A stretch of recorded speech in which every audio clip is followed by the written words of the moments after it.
Lesson 4. Lesson 4. The truth about grit. It's the single most famous story of scientific discovery.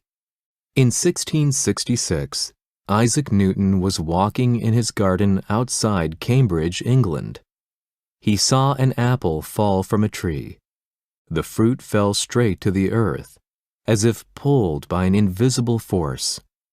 Another story is that the apple hit Newton on the head. This ordinary observation led Newton to come up with the concept of universal gravitation, which explained everything from the falling apple to the orbit of the moon. There is something appealing about such stories. They reduce the scientific process to a moment of sudden inspiration. There is no description of his hard work.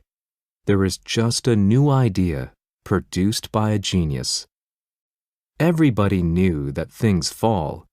It took Newton to explain why. Unfortunately, the story of the apple is almost certainly false.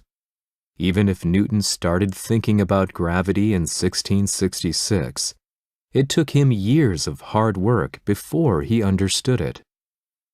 He filled entire notebooks with his rough ideas. The discovery of gravity, in other words, wasn't a flash of insight. It required decades of effort, which is one of the reasons Newton didn't publish his theory until 1687. Although many people have long celebrated Newton's intelligence, it's clear that his achievements were not just a result of his high intelligence. Newton also had an amazing ability to carry on in the face of obstacles, to continue working with the same puzzling mystery. Why did the apple fall, but the moon remain in the sky? Until he found the answer.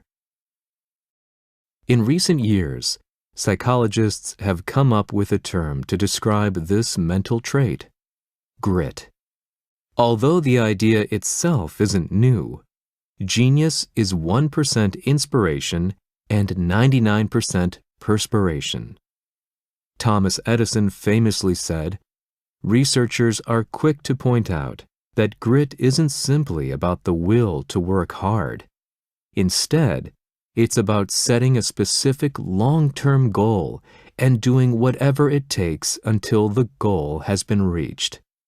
It's always much easier to give up, but people with grit keep going." Stories of grit have long been related to self-help manuals and life coaches. Samuel Smiles, the writer of the famous Victorian text Self-Help, taught the importance of working hard. However, new scientific studies rely on new techniques for reliably measuring grit in individuals. As a result, they're able to compare the related importance of grit, intelligence. Stories of grit have long been related to self-help manuals and life coaches. Samuel Smiles, the writer of the famous Victorian text Self-Help, taught the importance of working hard. However, new scientific studies rely on new techniques for reliably measuring grit in individuals. As a result, they're able to compare the related importance of grit, intelligence, and innate.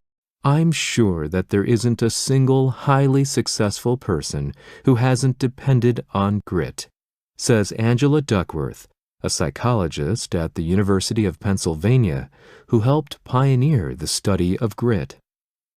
Nobody is talented enough not to have to work hard, and that's what grit allows you to do. The hope among scientists is that a better understanding of grit will allow educators to teach the skill in schools and lead to a generation of more successful children. Parents, of course, have a big role to play as well, since there's evidence that even simple things, such as how a child is praised, can heavily influence the manner in which kids respond to challenges. And it's not just educators and parents who are interested in grit. The U.S. Army has supported much of the research as it looks for new methods of identifying who is best suited for each field. The new focus on grit is part of a larger scientific effort to study the personality traits that best predict achievement in the real world. While researchers have long focused on measurements of intelligence, such as the IQ test, as deciding markers of future success, these scientists point out that most of the variation in individual achievement has nothing to do with being smart. Instead, it largely depends on personality traits such as grit and honesty. It's not that intelligence isn't really important. Newton was clearly a genius, but that having a high IQ is not nearly enough.